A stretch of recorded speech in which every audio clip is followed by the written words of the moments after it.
Did you know that acne can turn into a keloid? So, if you notice that after your acne heals, it sometimes leaves behind a thick, raised scar instead of fading away.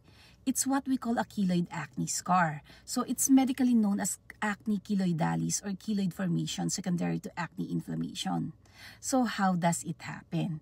You know, when acne becomes deep and very inflamed, your skin, it sends a signal to repair itself by producing collagen.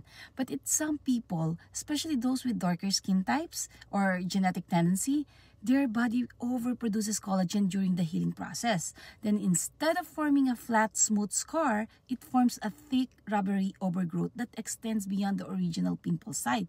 And that's what we call a keloid. And the most common sites are the jawline, chest, shoulders, and upper back, where oil glands are active and tension on the skin is very high. And for men, even the nape area after shaving can develop keloids, and we call it the acne keloidalis nuchae. Can it be prevented? Yes, and the key is to control of acne inflammation. Treat pimples before they get cystic. Avoid picking or squeezing, and see a licensed professional for proper extractions and medication. Is it treatable? Definitely, but keloids can be stubborn. Treatments may include steroid injections, silicone gel or sheets, laser therapy, or microneedling with PRP to remodel the scar tissue.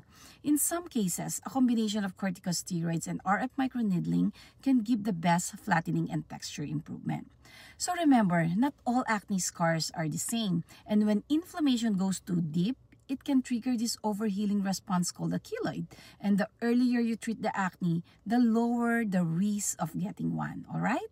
Bye!